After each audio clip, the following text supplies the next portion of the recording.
exhausted.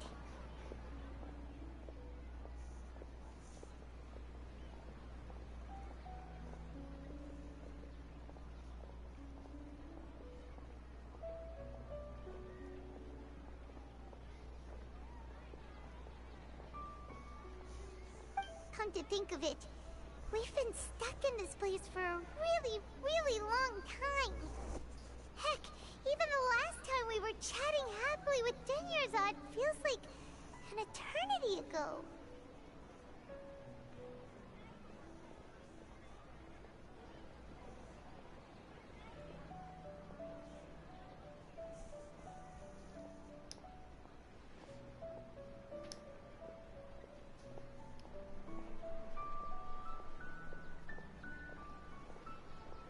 Paimon still remembers when we were sitting here, and the way her eyes sparkled when she talked about Milu's dance of... There will always be frustrations in life, but I know that the point of living is not to leave behind any regrets.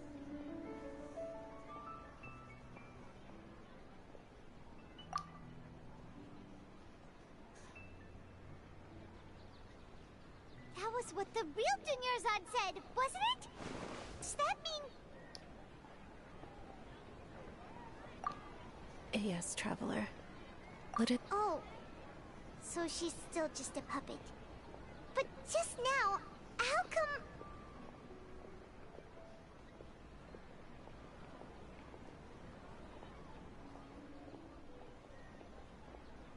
What? Where are we going this time?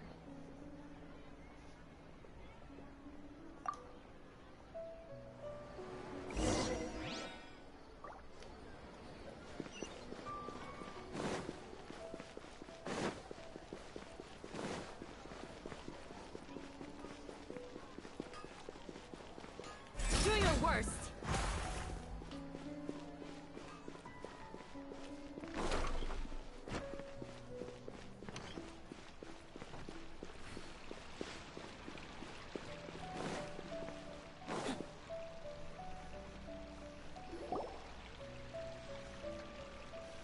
If you continue to resist, we will have to order an investigation into every single event organizer.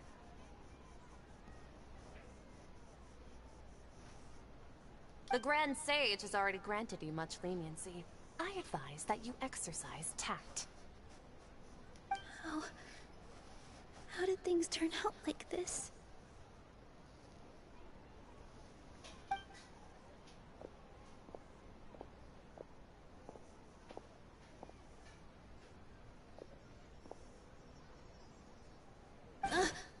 Traveler? You don't have to get involved. He's a sage from the academia. Traveler? Traveler? What the heck are you doing? If you get arrested by the academia, that's another day gone to wait.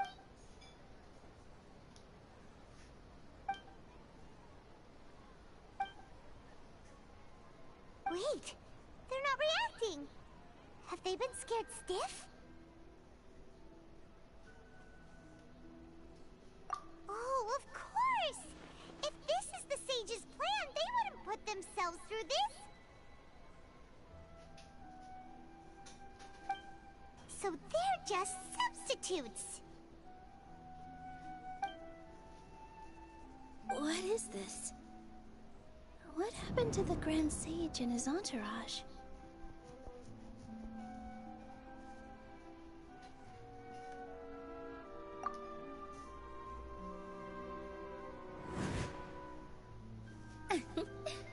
Like I said, they symbolize the goddess of flowers. It's just a shame that all the real Padisarahs went extinct after her death. Yes. The Greater Lord brought forth new Padisarahs in memory of the goddess of flowers. But she ultimately could never truly replicate that beautiful shade of purple.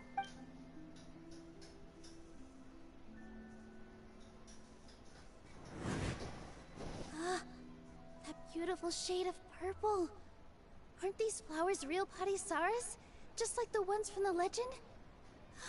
I didn't even notice. Denyerzad, Did you find... But didn't you just say all the real flowers went extinct after the goddess of flowers passed away? So... Yeah. What's going on here? Huh?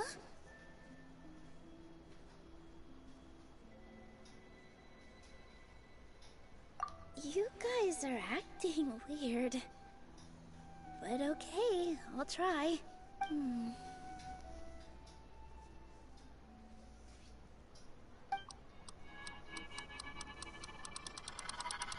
Hey! It disappeared! So Nilu's the host! What a surprise! Purple body Saras don't exist in the real world anymore! But in Nilu's... It's just like the example Nahida told us. People assume there will be food on a plate, and Nilu assumed there would be real Padisaras in the flower pot. So when you saw the flowers, you instantly knew it was Nilu? But if we want to end the samsara, we need the host to become aware that they're dreaming. How should we make Nilu realize that? Am I dreaming? Huh?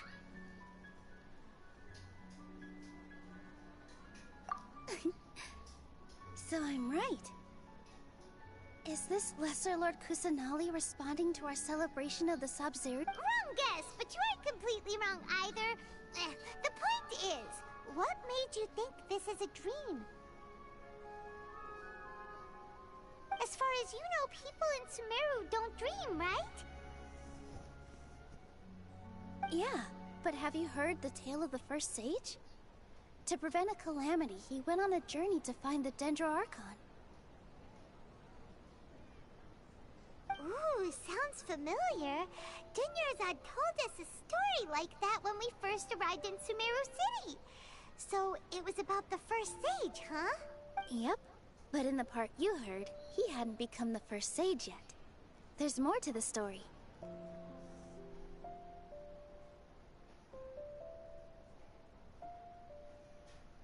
His piety and wisdom were acknowledged by the Dendro Archon, and she finally gave her blessing to him.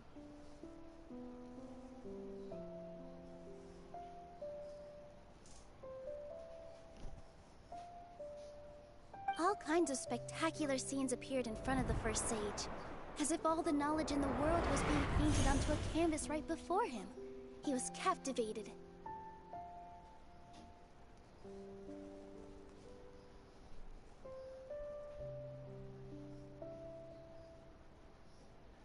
After who knows how long, he mastered all the knowledge he could comprehend.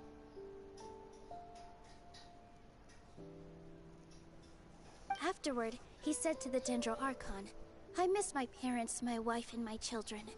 The Dendro Archon smiled. The next second, the sage found himself lying in his bed, as if he had just woken up from a dream.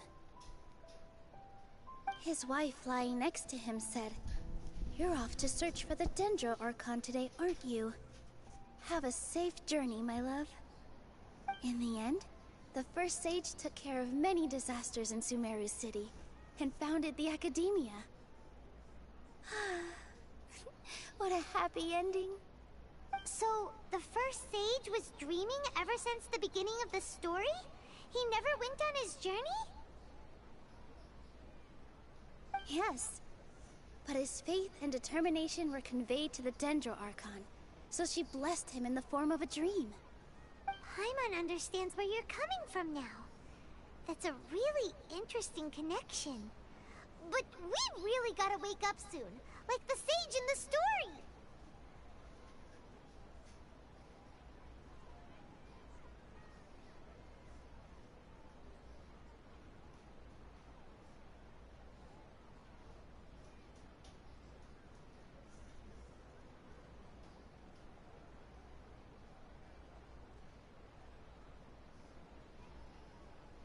I see. Well, it just so happens that today's SABZERUZ festival is almost over too.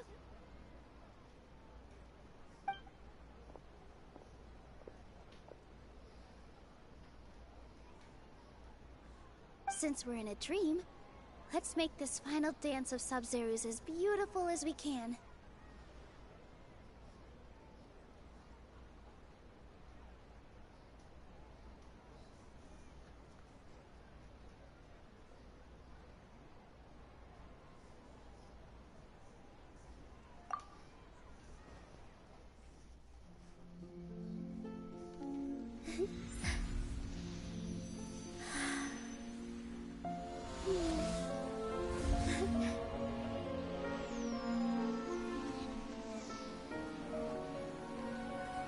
The wait is over, everyone.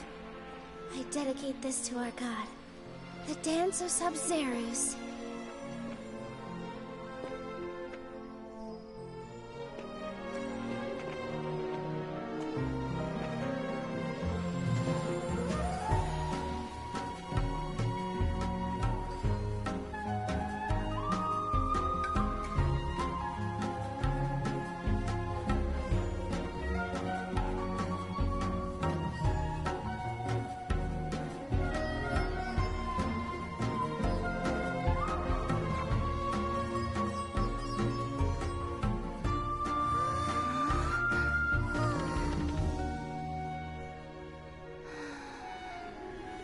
I'd be lying if I said I had no regrets.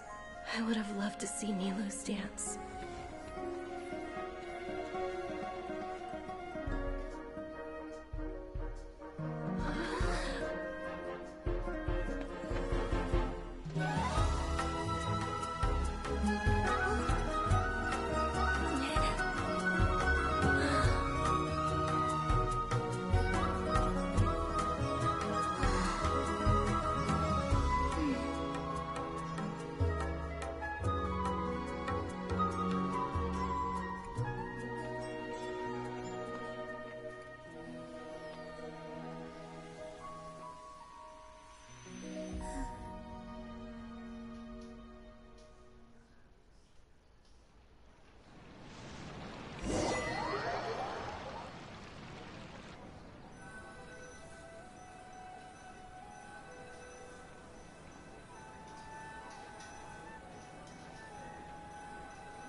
Traveler. Oh, Paimon feels like she's been asleep for the longest time. Paimon's head feels super heavy. Did we oversleep? Do you even remember going to sleep last night? Paimon thinks it was after the SABZERUZ festival. The SABZERUZ festival! Have we finally escaped from the SABZERUZ samsara? Quick! Take off your Akasha terminal!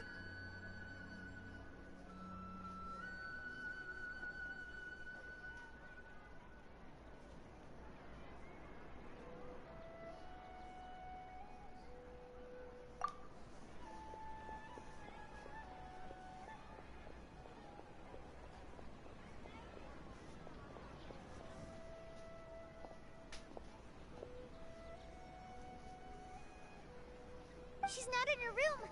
What happened? Huh? What usual spot?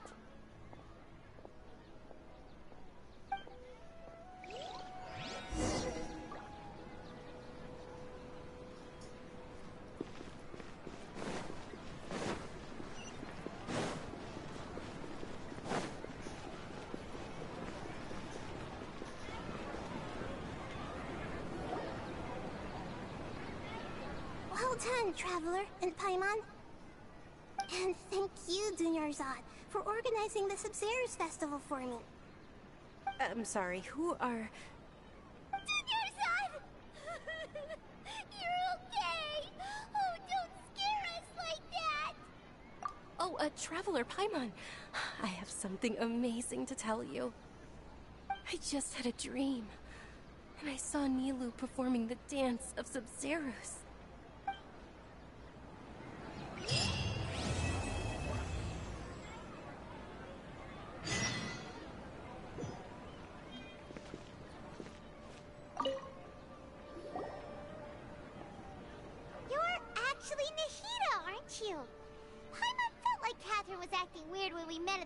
SABZERUZ festival. And Dunyarzad, did you save her? It's a really long story. We shouldn't disturb her. Her consciousness is still weakened. Let's chat somewhere else. How about by the Traveler's favorite bench?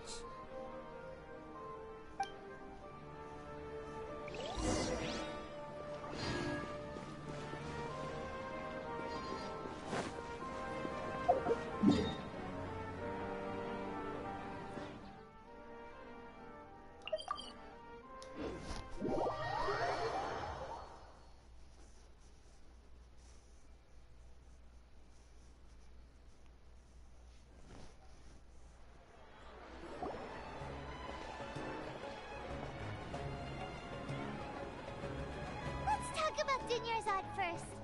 It's such a relief that she's alright. After we parted on the last day of the SABZERUZ festival, I left the city and saw what the Traveler had described. Among the countless dreams, I found one that was growing fainter and fainter.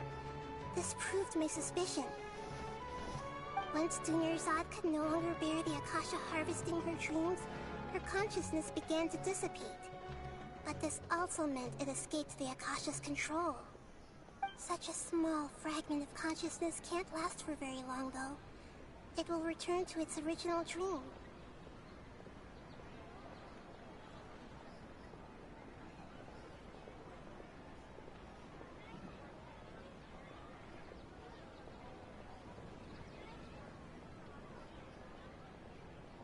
Where both will gradually fade until they completely disappear.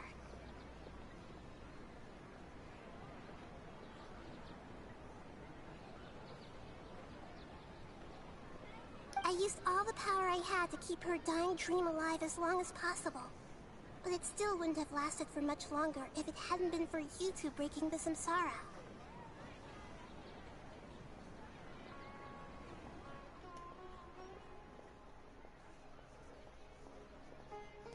So it looks like we did manage to save Dunyarzad in the end. Not a moment too soon.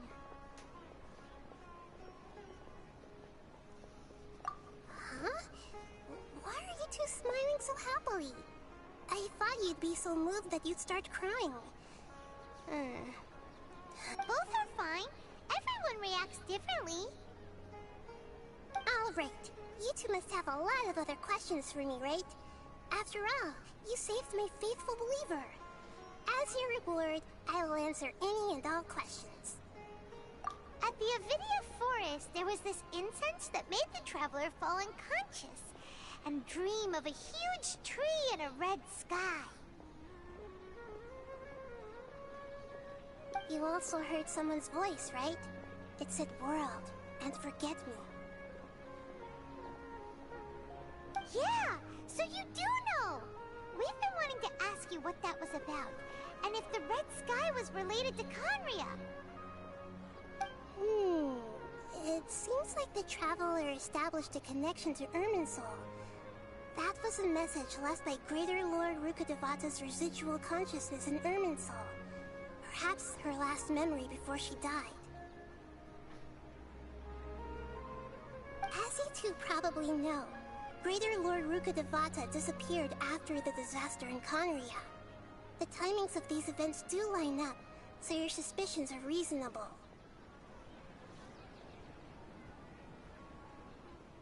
A message from Greater Lord Rukkhadevata? We thought it was from the Scarlet King.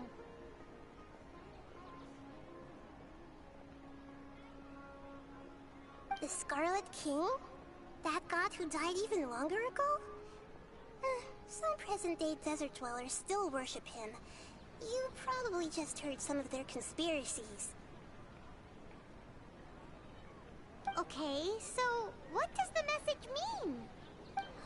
I still haven't managed to decipher it. Even the Akasha isn't currently capable of doing that. Greater Lord Rukkhadevata's residual consciousness in Irminsul seems to be contaminated with some... Many devoted scholars go mad as soon as they connect their consciousness. I've warned the Academia about this many times, but people still keep falling victim to it. But I believe this is the key to saving Irminsul. That's why I've kept trying to decipher it. So the tree in the vision was Irminsul? Oh, Tighnari also said that Irminsul is sick! Is it because of the contaminated consciousness? But even if you can't figure out what that vision was all about, it seems like our search for you was all in vain. The Traveler wasn't affected after coming in contact with that consciousness. I've never seen anyone like that. With you here, we may have a chance at deciphering it. No, we must decipher its secrets. I've already eliminated all other factors that might affect Irminsul. This is the only one left. This puzzle has life and death at stake. It could determine Irminsul's fate, as well as Teyvat's. To be accurate, I'm using the Akasha as a medium to occupy Catherine's consciousness. How did you do that? Poor Catherine. Does this mean you can also occupy other people's consciousnesses? Theoretically, I can enter anyone's mind as long as they're wearing their Akasha terminal. The Akasha is the legacy of Greater Lord Rukkhadevata. As Lesser Lord Kusanali and the first Akasha terminal, my consciousness has always been linked to the Akasha. I've always respected my people's free will, so I've never actually occupied their consciousness. When necessary, I just borrow this bionic Snezhnayan puppet. Hold on. Did we just learn some deep, dark secret? So Catherine is... No wonder Paimon felt something was off about her. What about your own body? Why do you need to borrow other people's? Don't you live in the sanctuary of Surasthana? That story begins a long time ago. After Greater Lord Rukkhadevata disappeared, the sages found my newly born self and took me back to Sumeru. At that time, I was young and weak. The sages kept me in the sanctuary of Surasthana, ostensibly for the sake of protecting me. But I've hardly heard from them since.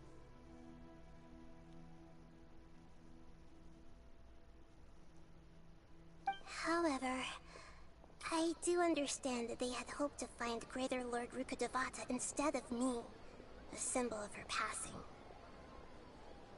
So, the sages basically put their new Archon under house arrest?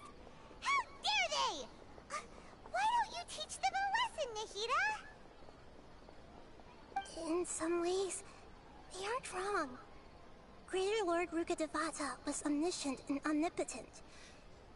Even after her death, the Akasha is still empowering this nation.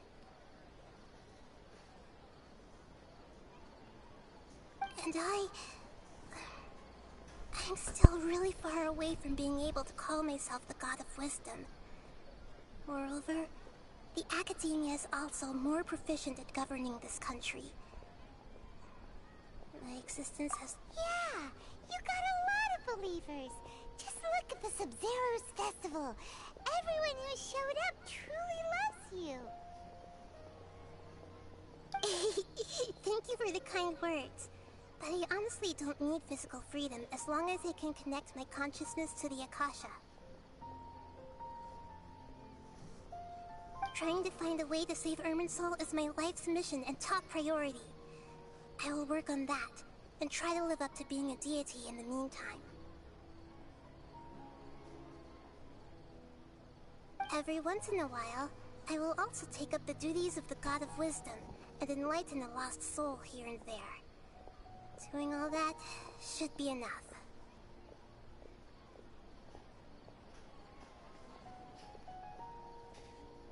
You mean how the Akasha stops you from having dreams? Yeah, it's been such a long time. No one's noticed something's up? It's not that no one noticed. It's more like no one cared. Ultimately, it's all rooted in the sage's misdirection.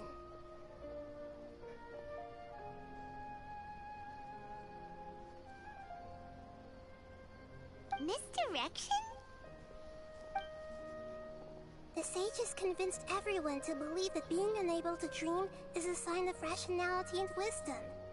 Not dreaming is a badge of honor in Sumeru. Even if the truth is that their dreams are being reaped by the Akasha.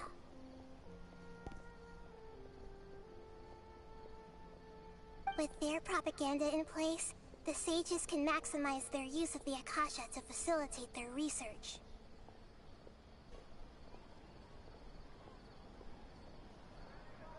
Besides, Greater Lord Rukkhadevata must have created the Akasha in the hopes that it could be used to its full potential.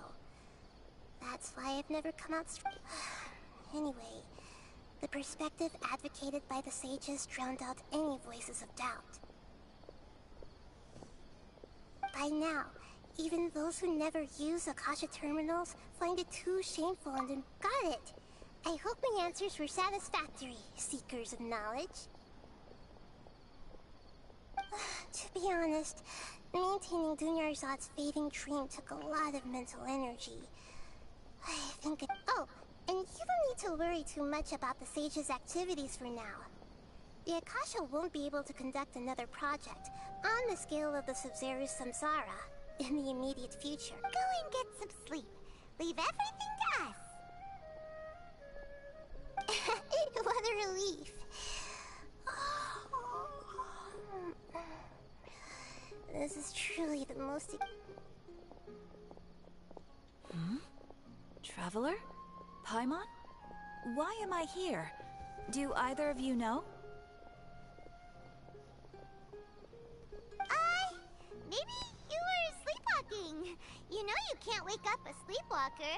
We happened to walk by, so we thought we'd wait for you to wake up. I see. Huh.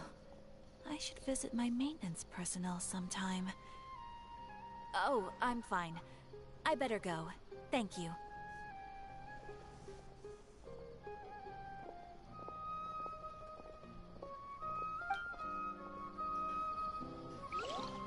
We've spent quite some time in Sumeru City, but ever since we last said goodbye to Lesser Lord Kusanali, we haven't heard anything from her. Oh, we can't just keep waiting around like this. Let's go find Catherine and pick up some work so we can at least keep ourselves busy.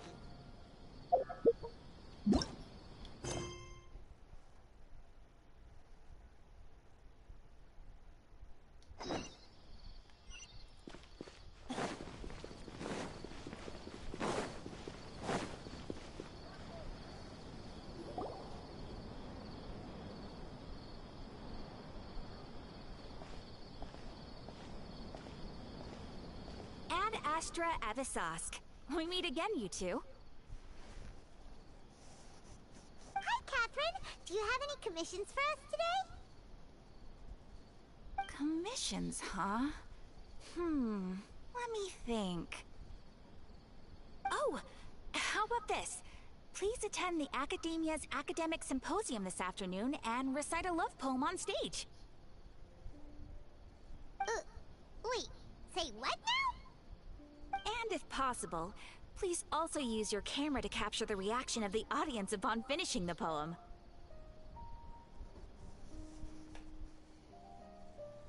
Huh? What kind of commission is that?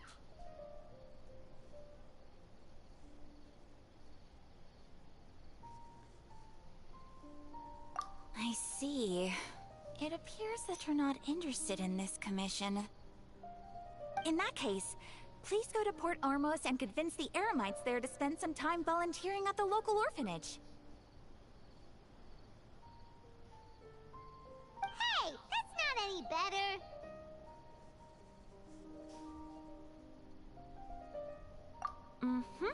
I'm sure the mercenaries will have some interesting reactions as well. Paimon's gotta ask. Just who exactly has been submitting these commissions to the Adventurers Guild? Oh, the commissioner? Well, actually, I just wanted to see the two of you in action. Was it so obvious? I was hoping you would actually take one of those commissions. That kind of chance to observe humans doesn't come by often.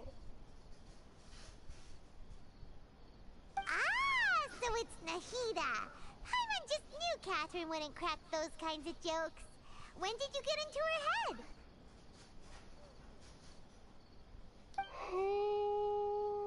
From when she said, Ad Astra Abyssosque?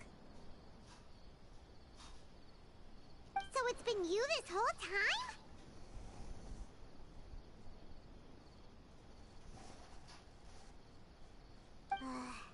Are you done resting up, Nahida?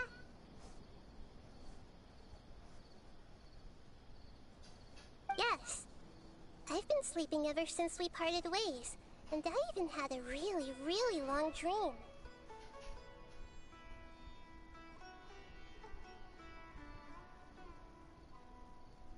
It was another dream about the SABZERUZ festival, except it was a happy one.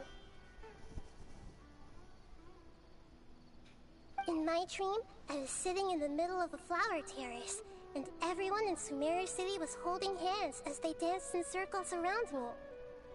They danced round and round, and everyone looked really happy. I also got to sit on a gigantic flower carriage. Ferris, the Knight of Flowers, raised me really, really high above the ground, and I was throwing an endless amount of Yalda candies at the children.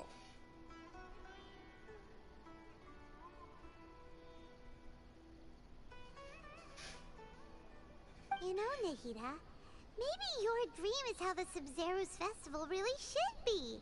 It's meant to be a joyous time where everyone gets together to celebrate your birthday. Huh? Wasn't I describing a really happy dream? Why are you both looking at me like that? Wait, no! We aren't pitying you. That would only make everything worse. We just don't want you to feel too sad. By the way, have you had a chance to visit Dunyarzad? How's she doing? The Homianis haven't allowed any visitors after the festival, so we haven't been able to check on her. Yes, I paid her a visit right after I woke up. She was resting at the time. Her condition is stabilized. However, since Elazar is a manifestation of the withering on the human body, we can only cure it by finding a way to take care of Irminsul's own withering. But for the moment, our top focus should still be figuring out what the sages are up to and what they're planning. Right. Who knows what'll happen if they manage to pull off another scheme like the Samsara of the SABZERUZ festival. So our first priority should be investigating and putting a stop to the sages' activities. As for how we should pull that off, let's discuss it somewhere else. There are too many adventurers around here. Oh, good point. Sorry, adventurers. We're gonna be borrowing Catherine for a little while.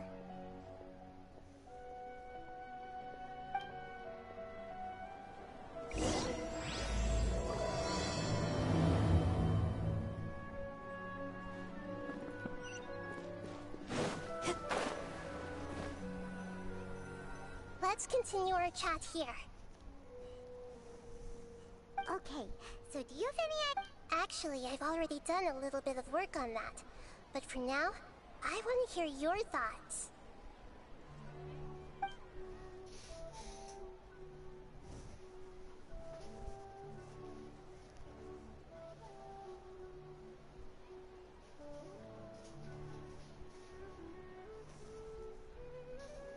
No way, that's too risky. You mean it'd be too easy to get caught? No, it's not that. We shouldn't involve innocent students in this. A single mistake could completely ruin. Doing that would be ignoring the safety of my people for my own selfish goals. How is that any different from what the sages are doing?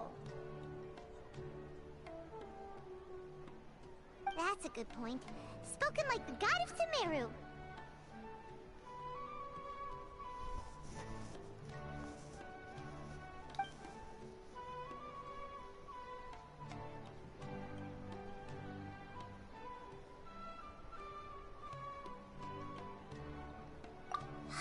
they tried that. But all the key members of the Academia, even the core of 30 guards, intentionally avoid wearing their Akasha terminals. It seems that from the very beginning, they've been guarding against info leaks from the Akasha. Have you already caught the Sage's attention? I'm guessing not yet. But distrusting me would make perfect sense if they've ever paid attention to the urban legends about me.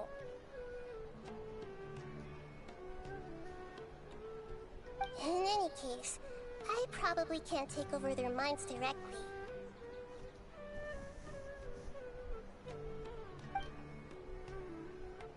We're in the dark as of now.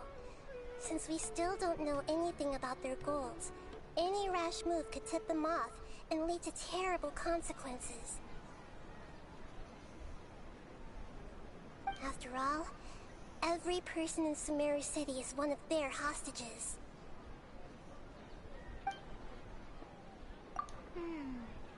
Are we really out of ideas? Nahida, you're super smart, so you already have something in mind, right? Don't keep us in suspense. Spill the beans already. According to a popular theory from the Vahumana Darshan of the Academia, rejecting impractical motions at the beginning of a planning session will give more weight to the actual proposal.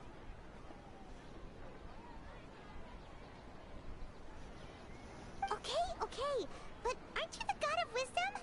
You don't have to use that kind of gimmick to make us take your ideas seriously. Well, I've been thinking that if I can't directly possess the leaders, and if I can't get ordinary people involved, then I should find someone who's already involved, but hasn't decided to side with the sages. You're saying we should recruit a spy? Oh! Before coming back, we met someone named Al-Haytham. He seems like he acts alone, and he likes... Actually, I already have someone in mind. Do you still remember that female scholar named Setaria? Setaria. Paimon remembers now. Isn't she the one who's always trailing behind the Grand Sage of the Academia? We ran into her basically every time the SABZERUZ festival repeated itself. You could even say we're old enemies by now. Paimon still remembers the smug and mean way she always spoke to Nilou. I've always liked observing all kinds of people, and Setaria has always stood out from the crowd.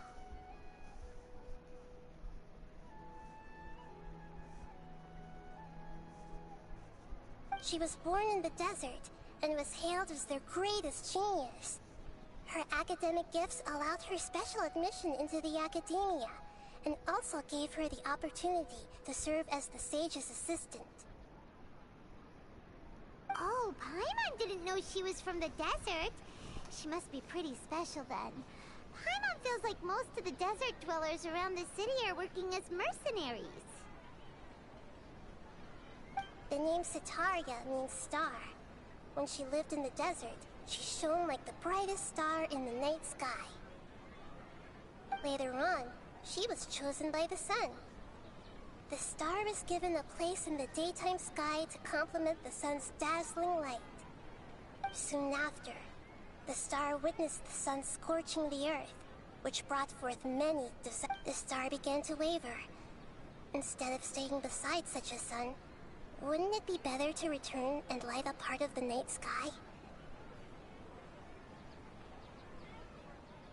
But in the end, she couldn't give up the radiance of daytime. To cope with her shame, the star buried her guilt and closed her eyes.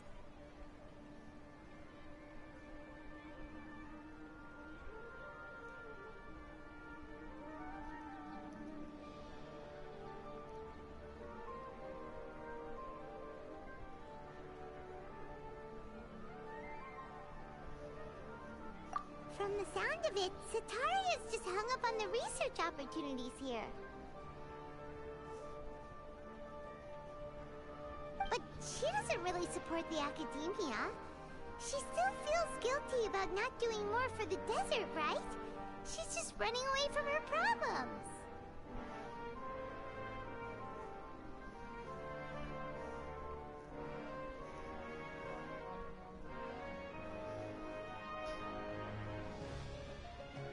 Indeed.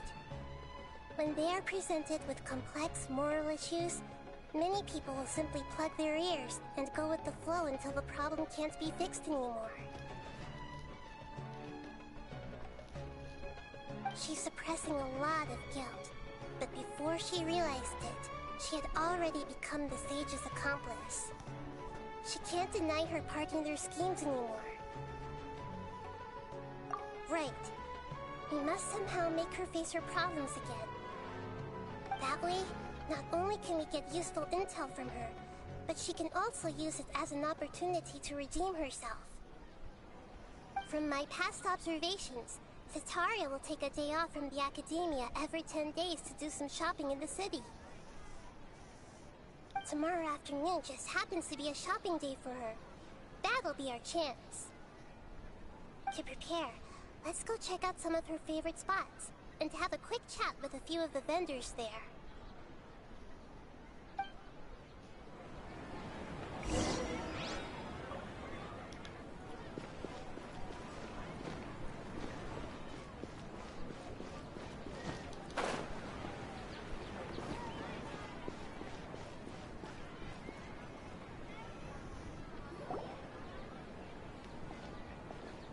This should be Setaria's favorite fortune-telling spot. So should we ask the fortune teller about Setaria? No, I already have enough information on Setaria. The most important thing now is for you to pay attention to the vendor's talking style and key characteristics. Talking style and key characteristics? My poor lost lambs. Have you become troubled over your fates? The divine voice of wisdom often echoes between mine ears. If thou be blessed today by the gods, I may be able to show you the way. Huh? Really? Nahida, you've been whispering things to her? Shh! My friend here has some doubts regarding her future. Can we get a fortune reading for her?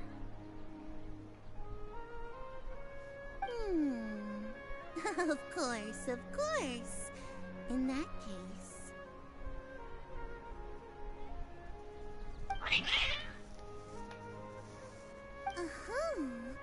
It would seem that Harut and Marut are quite wary of you.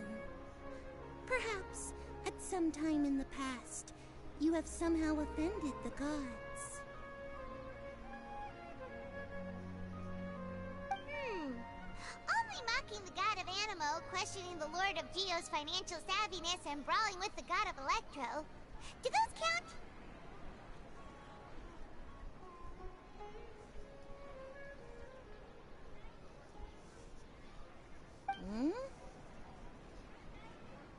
Oh, nothing. Go on, pick an aspect for her to divine.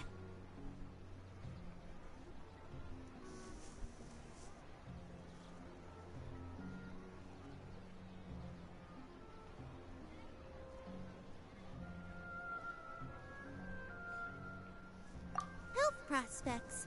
No problem at all.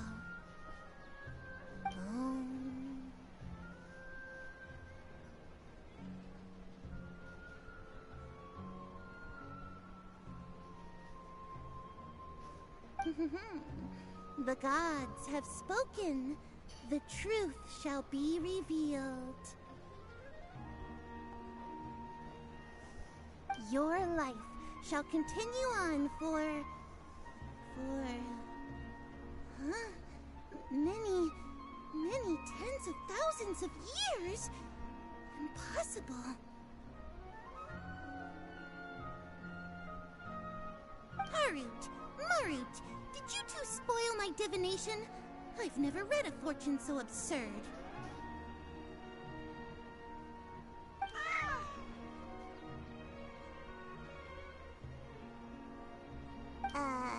Actually, Paimon thinks this is probably the most accurate fortune telling you've ever done. I admit that the orientation of today's celestial matrix is suboptimal. As such, there will be no charge.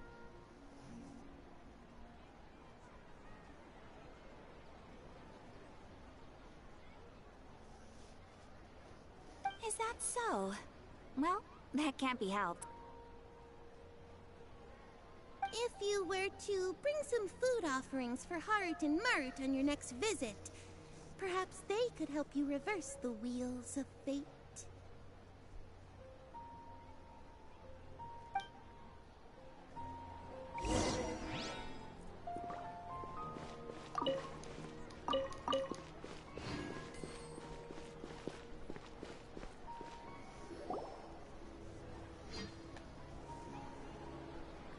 Is this another one of Sataria's favorite stalls? Yep. It belongs to a king. His father helped Sataria a lot when she first moved to Samari City, so she still comes by whenever she has time.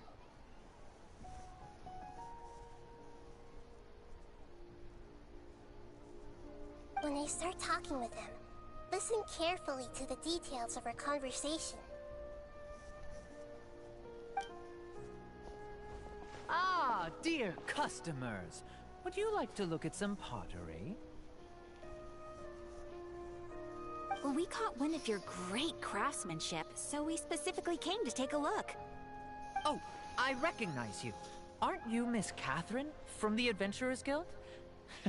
Sounds like I'm in for some big... Speaking of, where did you learn this trade? I suppose you could say it all started with my dad.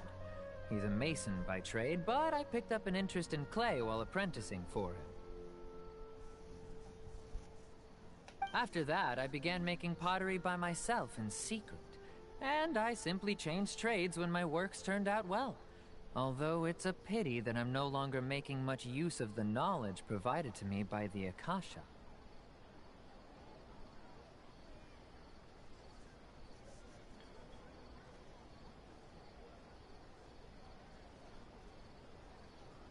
That's nice.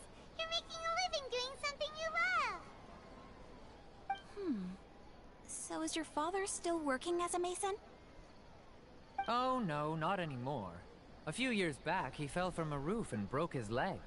Since he had already saved enough Mora over all these years, he's just enjoying the retired life in Port Ormos nowadays.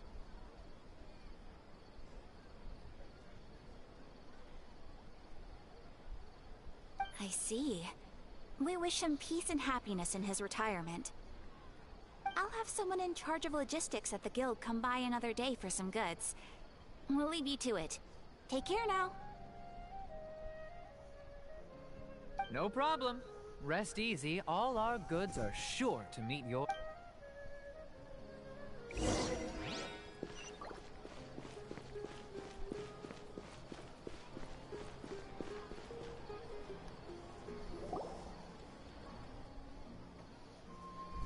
This should be our final stop. Sataria's always thinking of this restaurant when she's working at the academia, so she always comes by whenever she's out in the city. Nahida, you've really thought of everything. It's my duty to protect Samari's citizens, after all. Hi there. I feel like I've seen you down by the docks before. Huh? Sorry, I don't quite remember. If I recall, you were having a discussion with someone about shipbuilding at the time. Ah, that's right! I've always been really interested in feats of marine engineering. After all, I grew up in Liyue Harbor and spent my entire childhood staring at the ships going in and out of the port. I came to Sumeru to study, but failed to make it into the academia due to my lack of talent. But I'm still discussing all kinds of problems with different scholars, and I'm continuing to study and perform research from the restaurant's basement.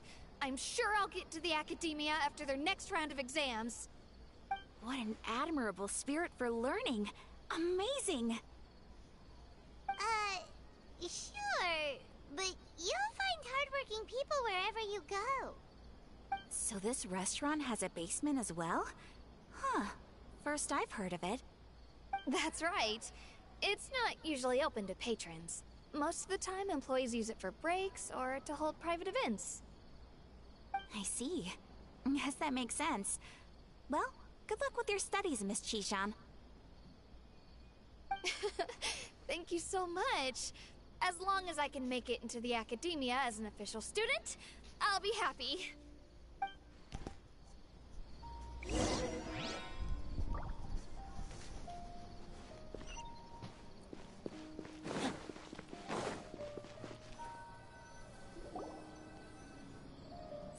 Was that everybody? Mm-hmm. 3 familiar faces should be enough for Sataria. What's the point of all the information we've collected? Nahida, you still haven't told us how you're planning to make Sataria face her problems. Sataria is already used to avoiding her problems, so we must find a way to break through her usual sensibilities. I remember that you mentioned that the Eremites in Port Ormos are all making a fuss about the upcoming resurrection of the Scarlet King. Although it's all just a boatload of nonsense, the fate of her homeland may turn out to be Sataria's soft spot. Oh, Paimon gets it now! You want to take advantage of the guilt Sataria feels about her homeland. Although she knows she should return home to help the people of the desert, all she's done is conspire with the sages.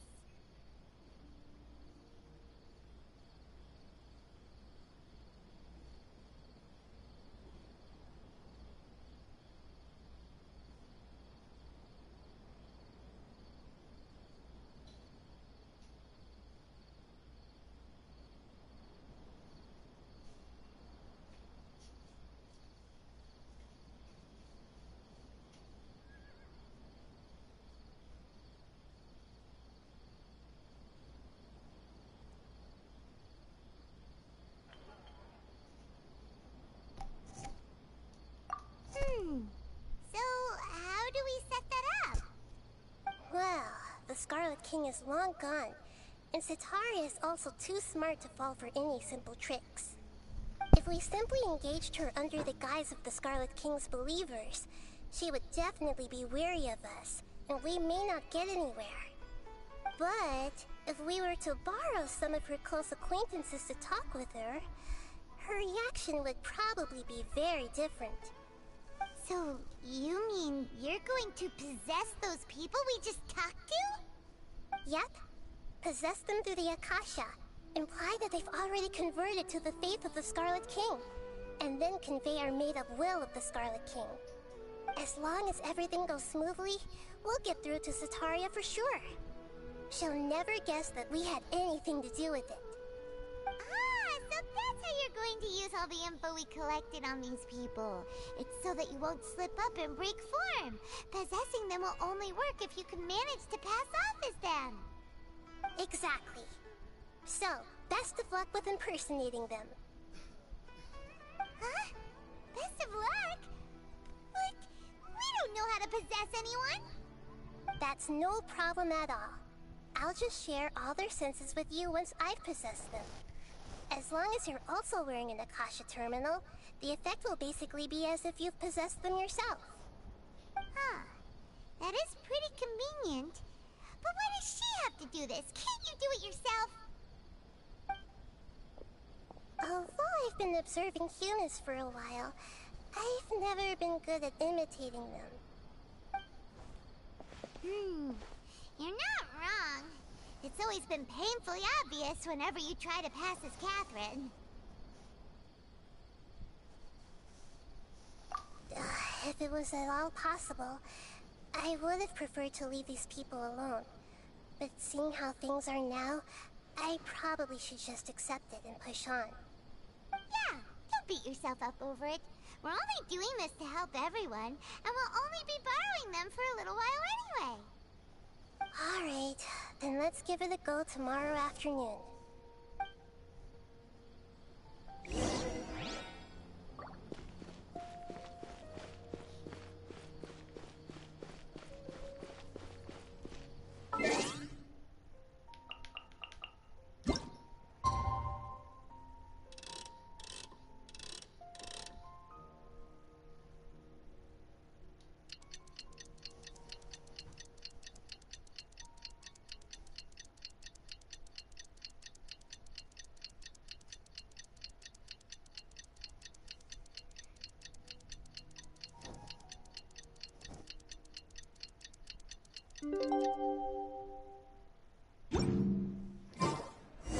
A shield is not enough to protect the most important things.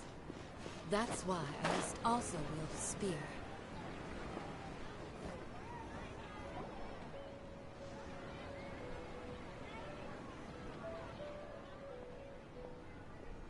Oh, here she comes. Satari is here! Let's quietly follow her. Once she starts talking to her acquaintances, we'll find a safe spot to begin possessing them. As for how we'll sway her to our side, I'll leave that to you. I trust you'll know what to say. Paimon's starting to feel kinda nervous. Okay, let's go. Looks like they've already started talking. Let's find a hiding spot and get started.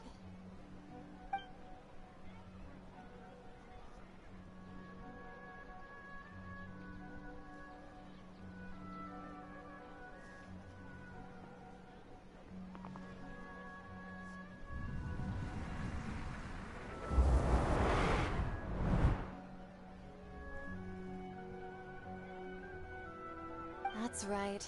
You really can't force anything when it comes to love.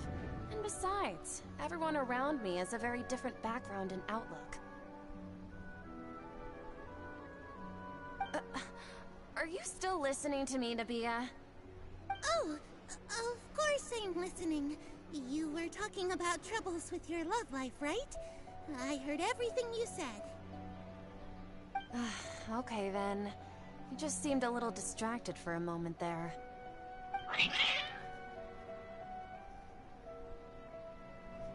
Strange. Your cats seem pretty worked up. Is something wrong? I always thought they were quiet, happy kitties. Oh, what are their names again?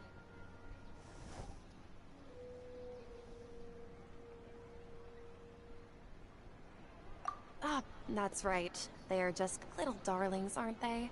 Harut and Marut. Ahem. So, which fortune do you want me to read for you today? You must have come for another echo of the divine voice of wisdom.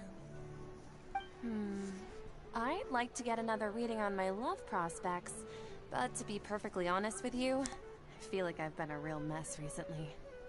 A mess? Well, could you do a reading on how long it'll take me to finish my current project at work? I really just want to get it over with. I hear you. No problem at all. The gods will reveal the truth.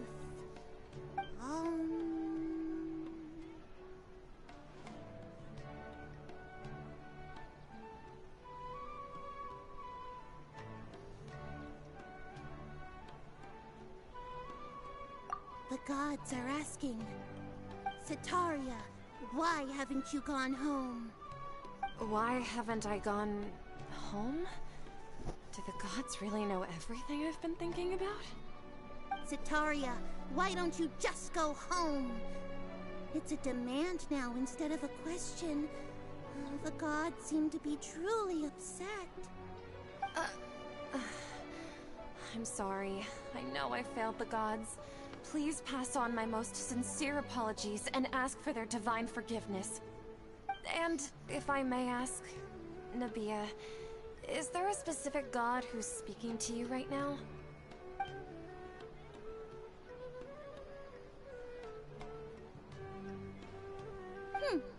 What an inconsiderate and naive question. The god who is speaking to me is, of course, the wisest and mightiest of all. The Scarlet King. The Scarlet King? No wonder he would make such a demand of me. Oh, wait a second. The Scarlet King passed away a long time ago. Even though news of the Scarlet King's resurrection has been spreading like wildfire, it's all just a misinformation campaign from the academia. How can the Scarlet King still exist in real life? What insolence! I am the Scarlet King's most loyal believer. Do you wish to refute his voice of wisdom? Oh, no. As a child of the desert, I am only reveling in his power upon learning that his divine glory has touched even this city. I will think very carefully about his demand of me. I'm sorry. I must go now. Wait!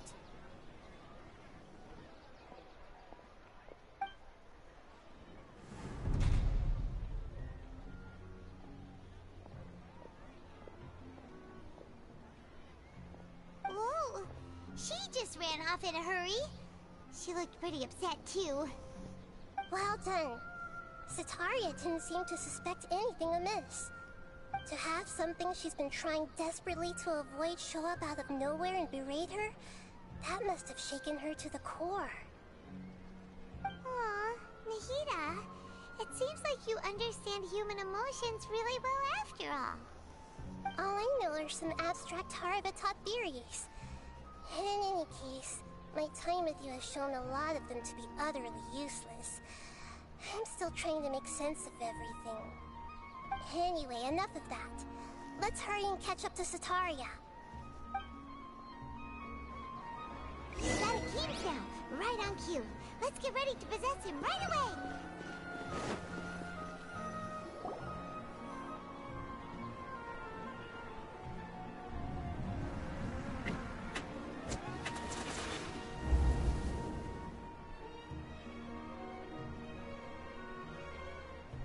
It's okay. I just got caught up in something. Oh, actually, didn't you ask me to help you look for work? What kind of work were you looking for again?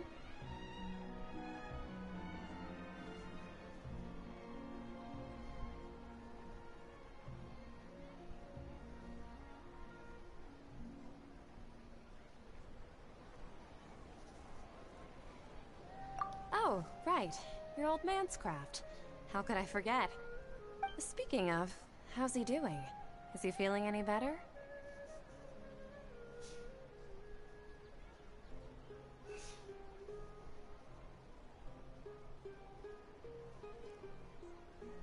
Huh? Wasn't he nursing a leg injury? If I recall correctly, his strong arms had always been his pride and joy. He sprained his arm a while back while trying to show off his strength. I thought you'd heard. Actually, while we're talking about him, is he still living in Port Ormos? Yeah, he's been retired there for a while. If you could find the time, please write him a letter. Please pass on that recently, faith in the Scarlet King has taken root in Port Ormos and has begun to spread across Sumeru. He has a quick temper and has always been a devout follower of the Dendro Archon. I don't want him to get into a fight with those Scarlet King believers because of a difference in beliefs. Oh? So, who are you siding with in all of this? The Academia or the Scarlet King? I'm so jealous of you. You were born a child of the desert, yet you chose to betray the Scarlet King, and now you spend all your time with those crooks from the Academia. Akeem, you don't mean you've also become a believer of the Scarlet King? What's so strange about becoming a believer of the wise Scarlet King? In fact, aren't you the strange one? The one who still can't pick a side? Can't pick a side? Me? Whoa! Paimon had no idea you'd be so good at this!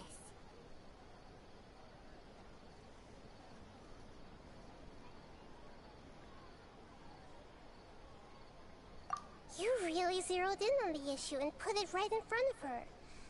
It might feel a bit overwhelming for Sataria.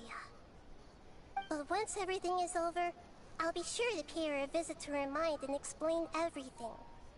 Anyway, let's keep going.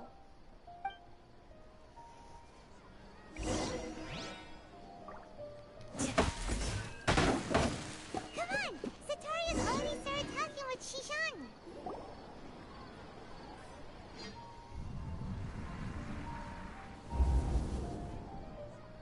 So, Shishan, have you noticed anything weird in the city lately? Like, as if someone was trying to preach to you about something?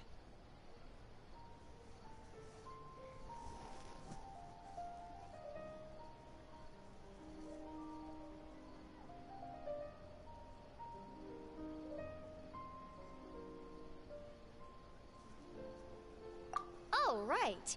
Speaking of strange things, I celebrated the SABZERUZ festival so many times that I lost count. That was really weird. Wait, how could you be aware of that?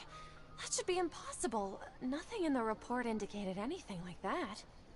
Are you still failing to realize that the Academia's lowly tricks could never deceive all of Sumeru's citizens? Jishan, don't tell me that you've converted to the Scarlet King as well! What an absurd question. You make it sound like I should be ashamed for becoming a believer of the Scarlet King. In reality, shouldn't you be the one who is ashamed? You, who works side by side with the Academia, and treated people as nothing more than experimental subjects? Please, please stop! Even now, Satori is still trying to run from her problems.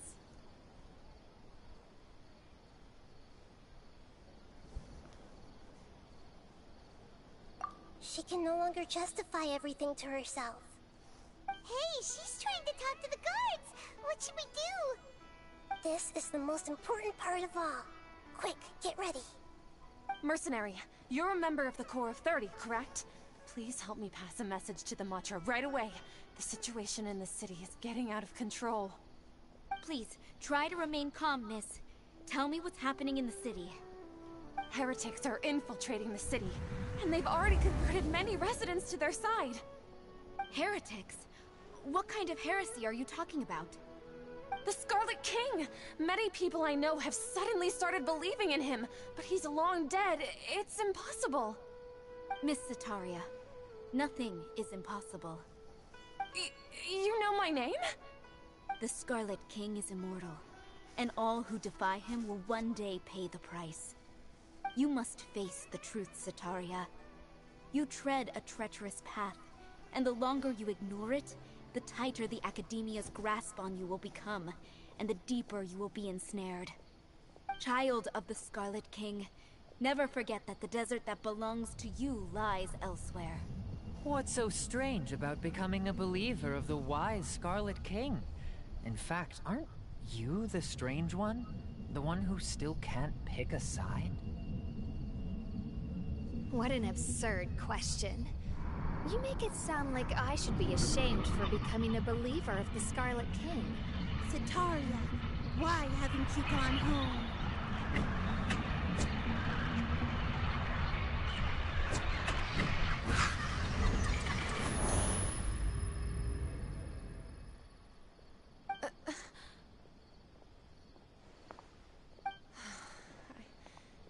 Seems that no matter where I run, I only keep finding more believers of the Scarlet King.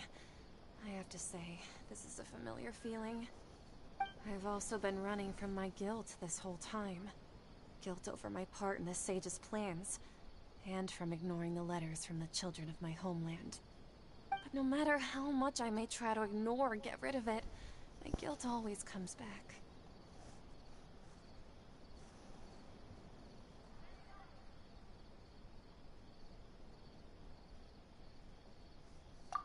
You won't necessarily lose your research opportunities by facing the truth.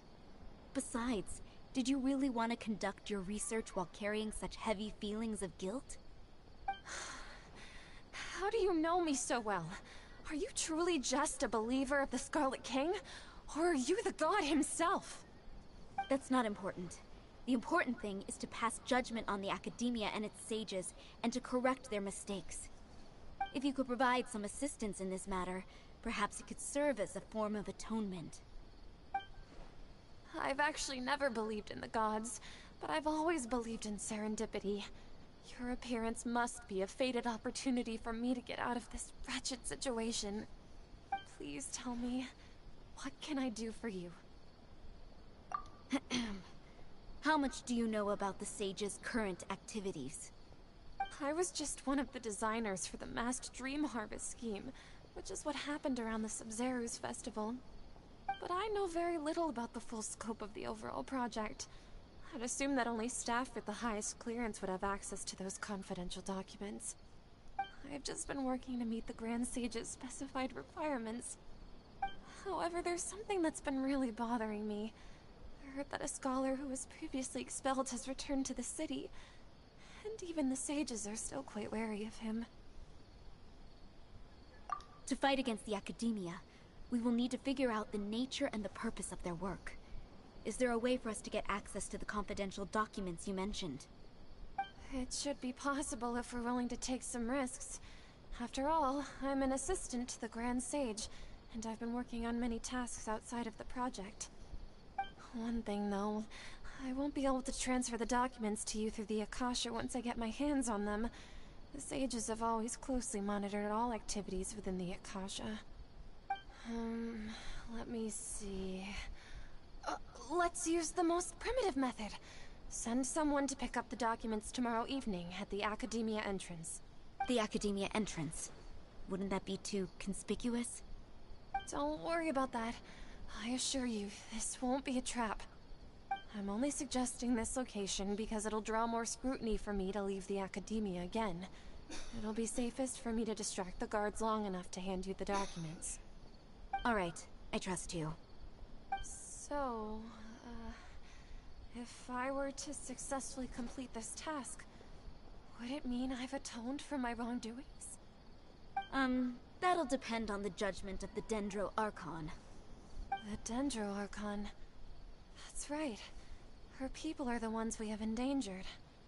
As the God of Wisdom, she's also the one responsible for judging and guiding the scholars. Maybe it's time for me to find a god to believe in.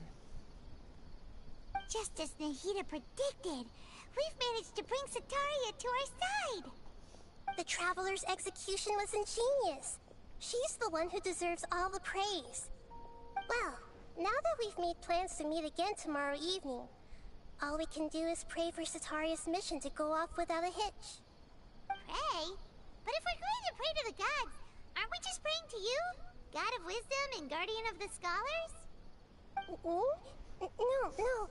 The truth is the true Guardian of Scholars. I've always believed that. Anyway, let's meet again tomorrow evening at the Adventurers Guild.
We'll always seek to protect the things that are most important, no matter what it takes, even when it looks futile. Catherine, we're here!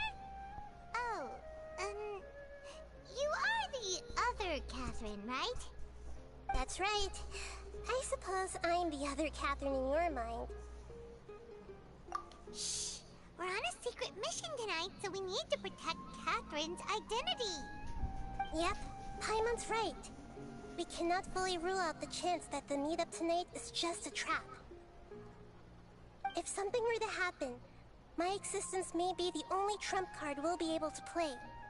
After all, the Academia should still be unable to confirm the existence of my consciousness in the outside world. Yep, exactly, just what Paimon was thinking. Anyway, enough about that. Let's just make sure to be on our guard.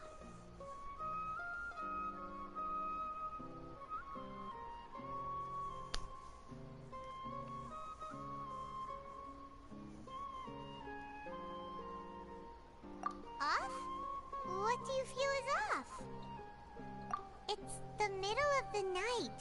Of course it's quiet. You're not getting paranoid, are you? No, I think she's right. It really is a lot quieter than usual. If you look around, there seems to be fewer people on the streets. I'm not sure if this is the case for the entire city, though. Huh. Maybe it's just a coincidence. Maybe Sataria figured out a way to not only distract the guards, but also to get everyone to go to sleep early, just so we can exchange the documents in peace. I also can't quite figure out why things feel a little off. But now that we're here, let's go ahead and meet her as we planned. Well, regardless, as long as you're here with us, Paimon feels a little safer.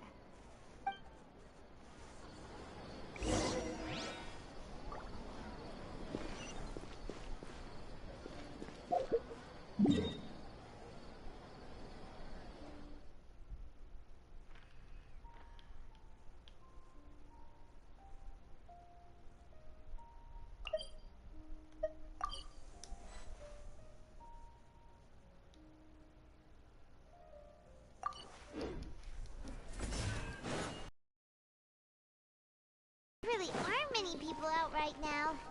Let's hope it'll be this quiet in front of the Academia, and that Sataria managed to distract all the guards.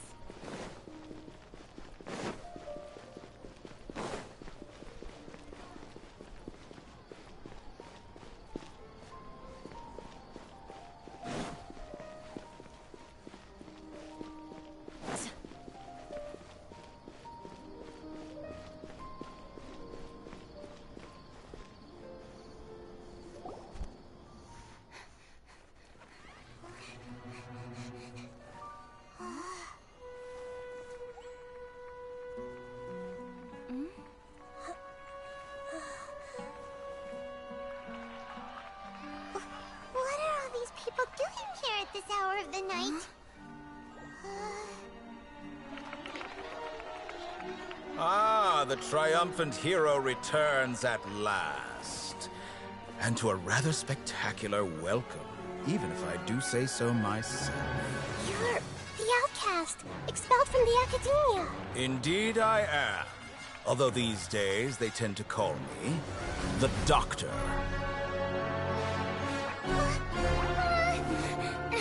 If you're looking for your researcher friend, she has already been taken into confinement. With some basic caution, she could have discovered the listening device on her person. Clearly, she lacks the degree of rigor expected of a true scholar.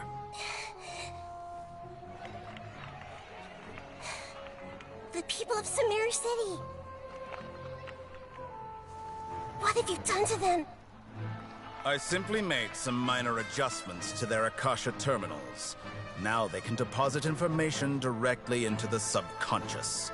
As you can see, all these lovely people now believe this traveler is a hero who has just saved the world. My experiment is a success. And now it seems they can no longer hold back their sheer adoration.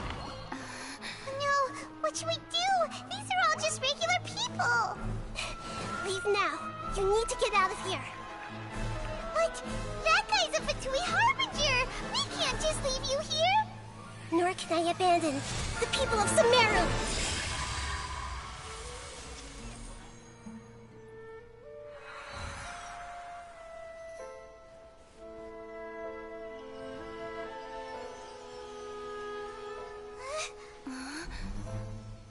Don't worry. We'll meet again outside of the city.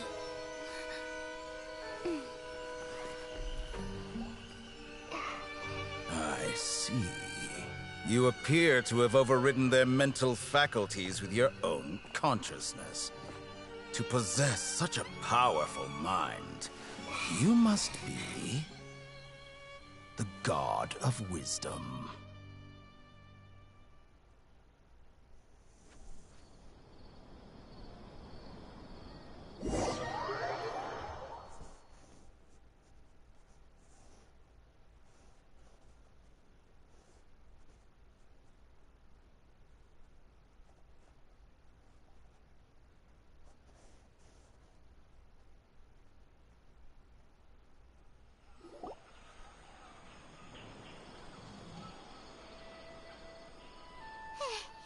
This should be far enough.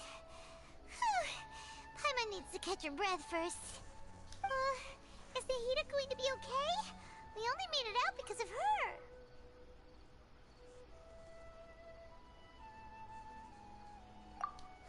wasn't counting on running into a new Harbinger here, let alone such a high-ranking one. That guy was number 2. So scary. He called himself the Doctor. Remember, Tainari told us about him. Sataria did say that someone who once got expelled from the Academia came back recently. And that even the sages are wary of him. Yep. Sounds like she must have been talking about the Doctor.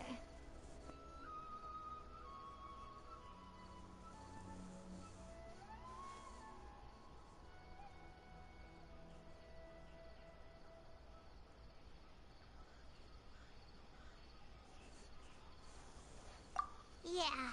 Now that the Doctor's in the picture, we're no longer just dealing with the Academia. They're in cahoots with the Fatui. But what are the Fatui after this time? Another Gnosis?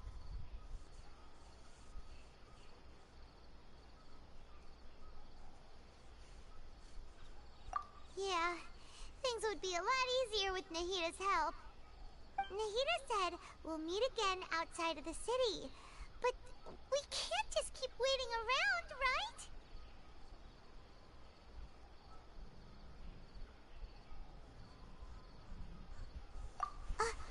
You mean... Oh, right!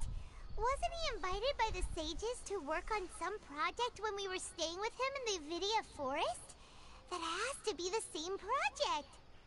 Even though he turned it down at the time, he might still know something. There's no time to lose. Let's go to Gandharvaville.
Hold it right there. A blonde-haired traveler and a floating fairy. We've got you, all right. Take a look around. You've fallen right into our trap. Are you mercenaries from the Corps of 30? Did you come here to arrest us? Corps of 30? We're nothing like those government lapdogs who don't even get scraps for their work. We are an elite brigade that commands the highest commission rate in all of Sumeru. We're here on the orders of a client known only as the Outcast. The Outcast? An outcast from the Academia? But why wouldn't the Doctor just send the Fatui after us?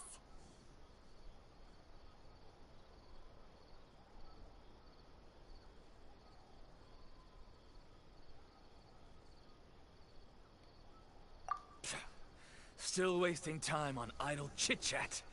We'll shut you up soon enough. Get them! You're up, Traveler! Following orders. Yield!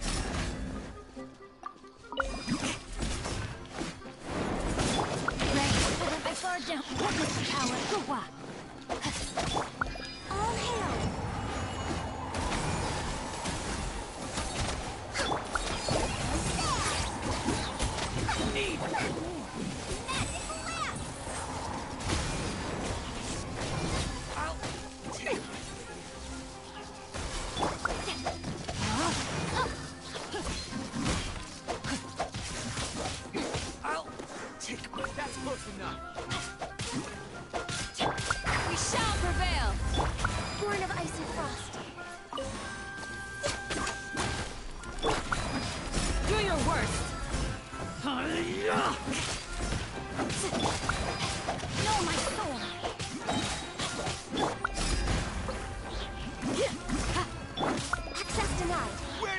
your guy.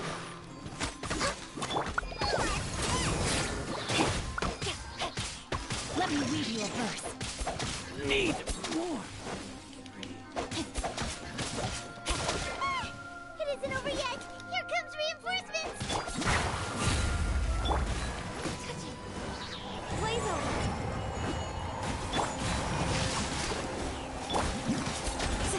Here, I'll...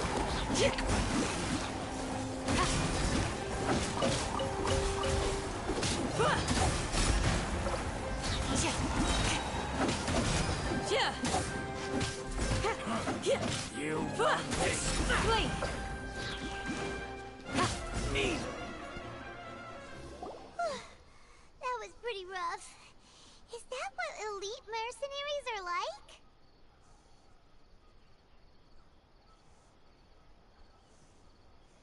Yeah, looks like we'll have to keep our guards up. But this doctor guy seems like a pretty tough opponent.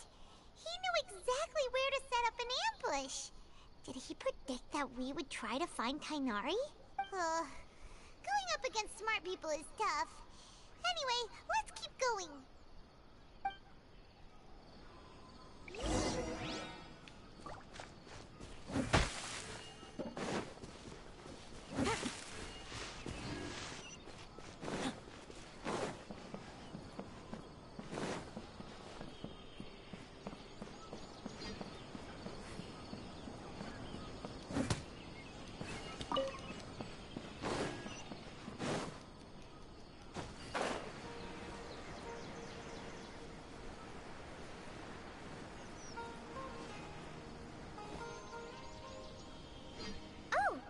Traveler and Paimon, what are you two doing back here? Chloe! It's nice to see you again! Are you doing alright? To be honest, I'm not doing too well. My Elazar has been progressing at a faster rate lately. I'm finding it harder to complete more intricate tasks. As a result, Master Tighnari is taking me off the patrol schedule. He will only allow me to stay here and coordinate other people's tasks. Oh, Chloe! Speaking of Tighnari, did he go off on patrol? We're here to talk to him. Oh, Master Tighnari? He just left the Avidia Forest a little while ago. He was headed to Party's DI. Huh? He left? But isn't Tighnari always saying that he never wants to leave the Avidia Forest? He even turned down the Sage's invitation. I thought it was weird too. Master Tighnari always prioritizes his work as a forest watcher above everything. He almost never leaves his post. He left in a hurry this time though. No, I only found out that he left through a message he left behind. He also made sure to delegate all his tasks using a schedule. To leave in such a hurry? I'd guess he had something urgent to take care of. Master Tighnari originally studied in the Amorta Darshan of the Academia, and Partis DI is something like the Amorta's research base. Many rare shrubs and grasses have been planted there for research. I know that before he became a forest watcher, Master Tighnari once spent a long time conducting research at Partis DI. A research base, huh? Gotta wonder what kind of research Tighnari just decided to work on all of a sudden. Oh, we don't have a lot of time, so let's go look for him at Party's DI.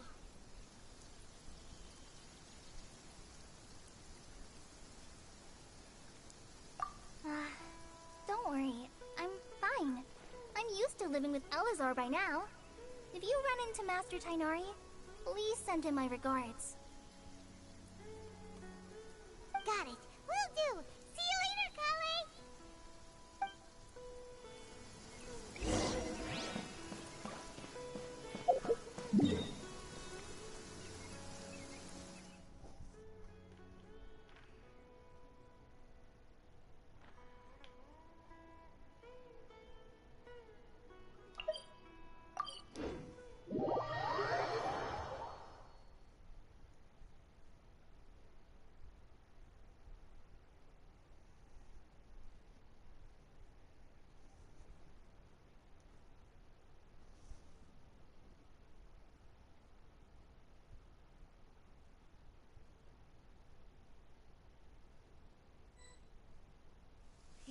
good health should be enjoyed by all.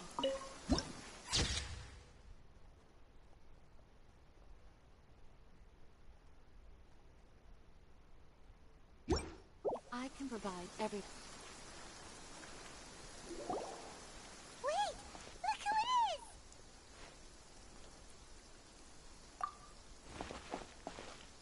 Thank goodness you're okay.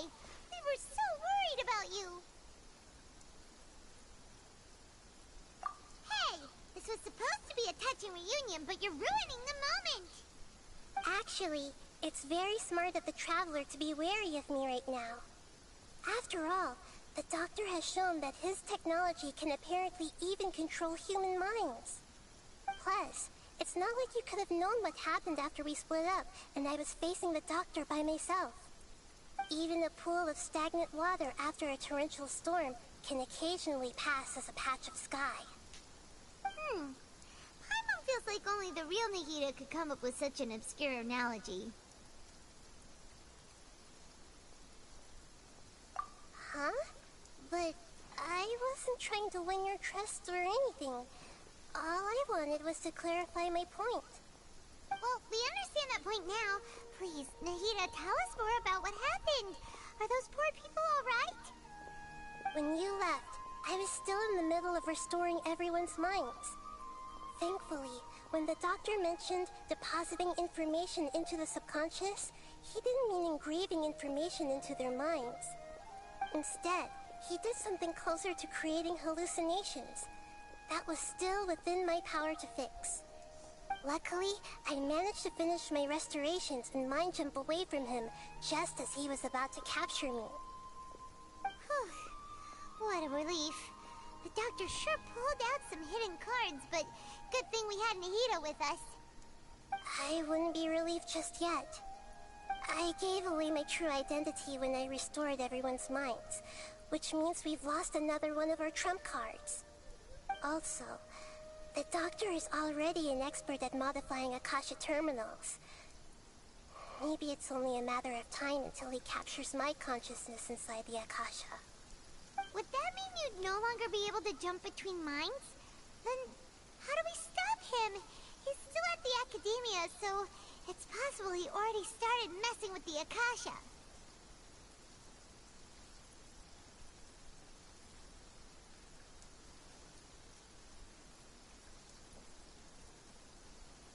Ugh. It feels like he's toying with us. What a nasty piece of work. Plus, the Doctor's combat ability alone is apparently enough to make him worthy of being number 2 of the Fatui. We shouldn't give up hope just yet. Let's try to find another way to attack this problem. Actually, Nahida, how did you know we were trying to get to Party's Di? Have you been waiting for us? Yes, I have. I can see the Traveler's elemental energy, so I deduced your destination by looking at the direction you were moving in. You didn't come here for sightseeing, right? Did you find any leads?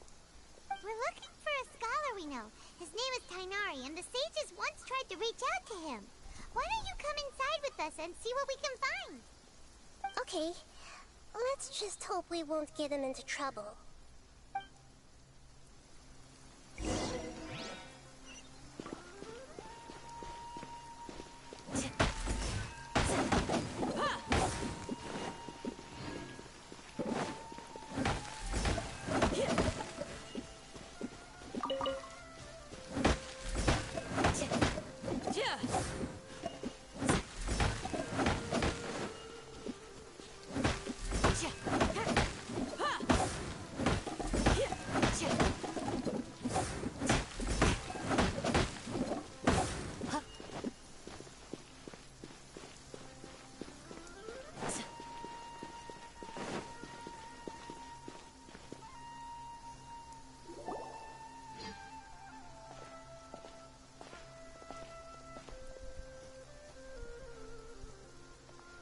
Traveler?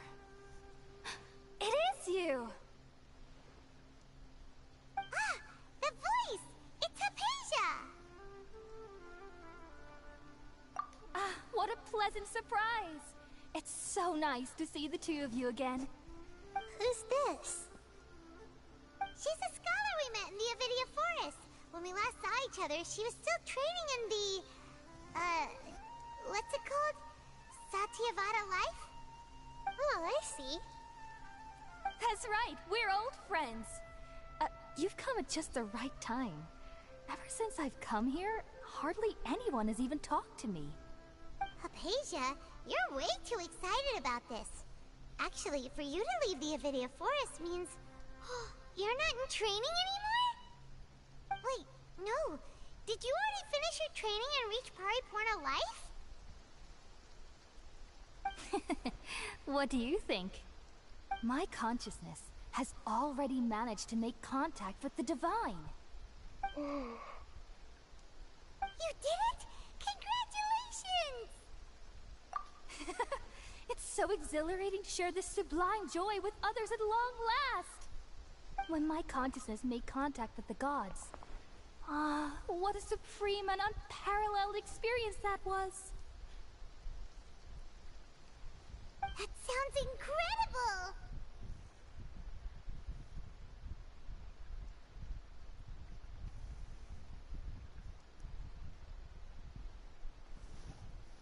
Oh, all right. Actually, please wait. I haven't forgotten my promise to you. Remember? I promised to help you understand what you saw from Irminsul once I gained deeper insights. My current self has not only gained true insight, but I can even help you establish a direct connection to the consciousness of the divine. You can do that? I've never heard of anything like that, but if you want to give it a try, I'll do my best to protect your consciousness. Hold on. I brought some spirit borneal with me. This is still a crucial part of the ceremony. We're using that incense again? All right now. Hold my hand.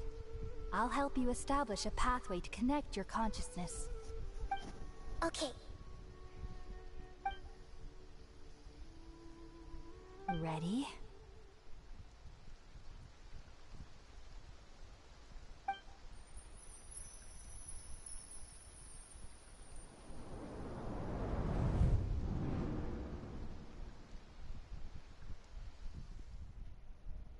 It took 3 betrayals for me to finally understand. The world is just an elaborate tapestry of lies. My fury will never be quelled. The first to betray me was a god. My creator. My mother. Valuing strength above all, she saw no worth in me and I was discarded. The second was a human. My family. My friend. Consumed by fear, he saw me as an abomination. The third was one exactly like me. A hope for the future. A fledgling barely out of the nest. Powerless before his mortality, he broke his promise to me. Humans, they can't be trusted. And the gods fill me with pure loathing. So I said good riddance. I denounced the world and laughed in its face. My chest will never again be defiled by worldly filth. I will scrub away every last trace of human emotion. Then it will be empty, a blank slate, and ready to receive a supreme gnosis, brimming with pure divinity.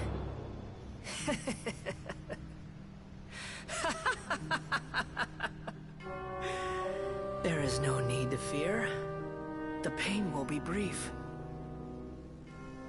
Your era is coming to an end.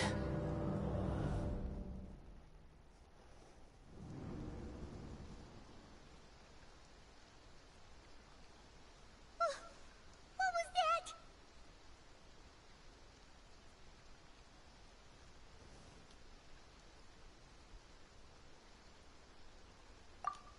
actually just see the Baladier's memories? Everything matches what we know about him. But how is he connected to the divine consciousness that Hypatia was talking about? You saw it, right? You felt it, right? Such a majestic god!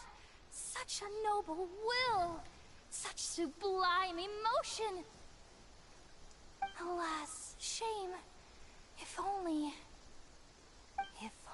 that which beats within my chest wasn't a filthy mortal heart. Oh, great and merciful God! Please grant me forgiveness and salvation! Do you understand now? I'm afraid this is no Puripurna life, but rather...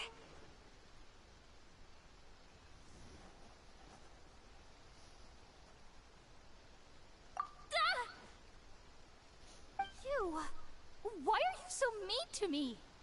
Why is everyone hiding from me? I found divine wisdom. Shouldn't I receive praise and honor? Haven't I uncovered that light in the darkness? Hypatia? That's how I always thought everything should be. Wait, have I already lost my mind?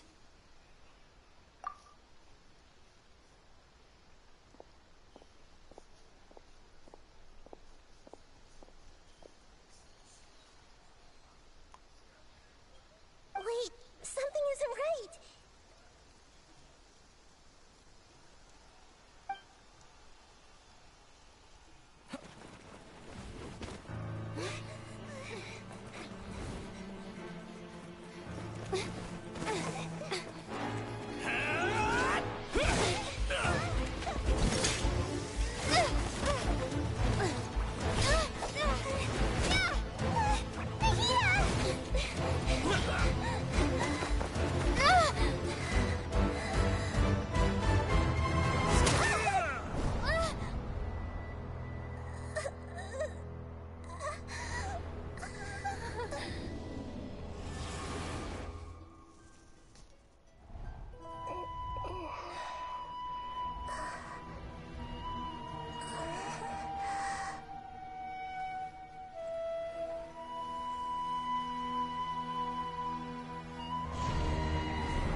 Oh, the Traveler's back?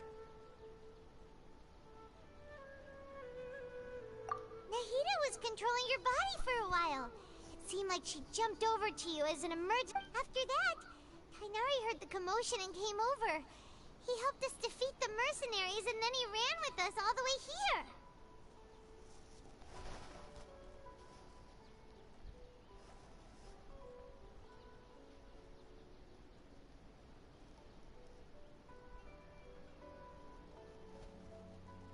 What? You swapped places? You mean your consciousness also went into Nahida's body? Wait, then where is Nahida's consciousness? Where is she now? I never imagined that an individual's consciousness could be transferred around like this. Had I not seen it with my own eyes, I would have never believed it. I don't think this can be achieved with current human technology. Also, while we were running, the consciousness in your body told me to pass on a message. She said, "The doctor has found a way to trap my consciousness, so I can't journey with you anymore. But even in a moonless night, A shower of starlight can still drown out illusions and lies. Oh no! Hida's trapped in the sanctuary of Surasthana for good this time! Was that message all she left for us? It's pretty vague.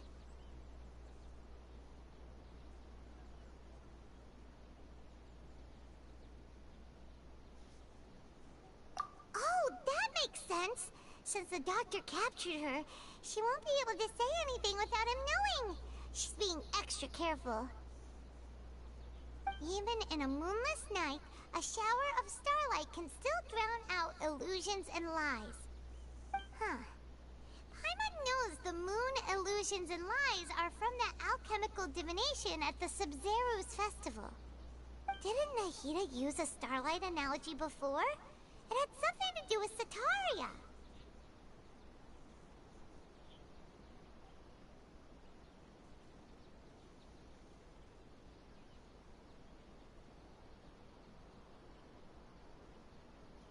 Oh, that makes a lot of sense. Huh. Do you think Nahida was telling us to go find help in the desert? But she isn't with us anymore. Think we'll be okay? Paimon, you said Sanctuary of Surasthana. Does this mean that this Nahida you're talking about, the consciousness who is occupying the traveler's body, is the Dendro Archon? Your guess is correct, but the situation's a bit complicated, so it's really hard for us to explain right now. That's all right. A scholar's curiosity doesn't need to be appeased right away. As for the complicated nature of the situation, safe to say I have witnessed that for myself. I've spent some time with you, and it looks like the Dendro Archon's also on your side, so I trust you. Thank you, Tainari. Oh, actually, we came here to ask you a question. What do you know about the project that the sages have been working on? Ah, that. While I was indeed invited to join that project, the sages were always secretive about its scope and goals, so I eventually declined. All I know is that that project has something to do with the restoration of Irminsul.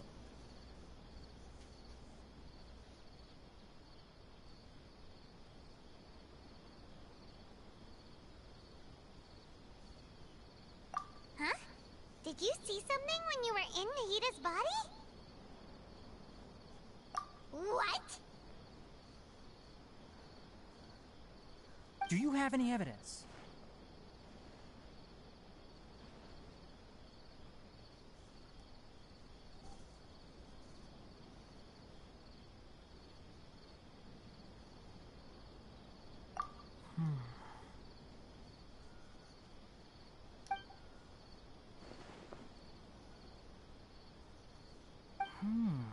So that's what happened. That explains why Hypatia's symptoms were different from those of the other scholars who went mad. It's because she made contact with the consciousness of a new god who is still in the process of being born.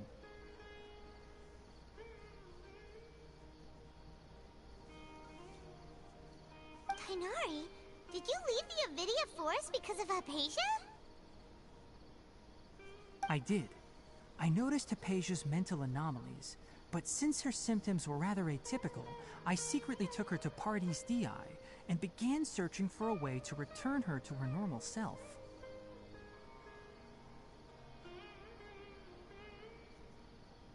If I didn't take action, Hypatia would have already been taken by the Matra to the desert, doomed to... Now that you mention it, I knew the Academia has never thought but I still didn't expect them to do something as arrogant as creating a new god. Looks like I made the right... The Doctor and the Balladeer. We have 2 Fatui Harbingers in Sumeru. From your description, I don't think they've completed their project. There may still be room for us to intervene. But then... what is the connection between creating a new god and restoring Irminsul? Yeah, it feels like we're still nowhere close to figuring out the sage's goals.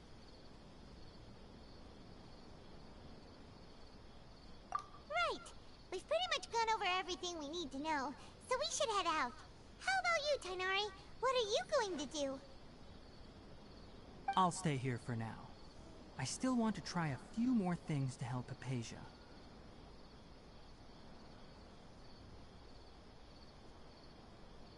If you're planning to go into the desert, start by heading for Caravan Rabat. That'll be your fastest route. Come find me here if there's anything else I can do to help. May the spirit of wisdom go with you. Thanks, Tighnari. Hopefully Hypatia will feel better soon. We're off then.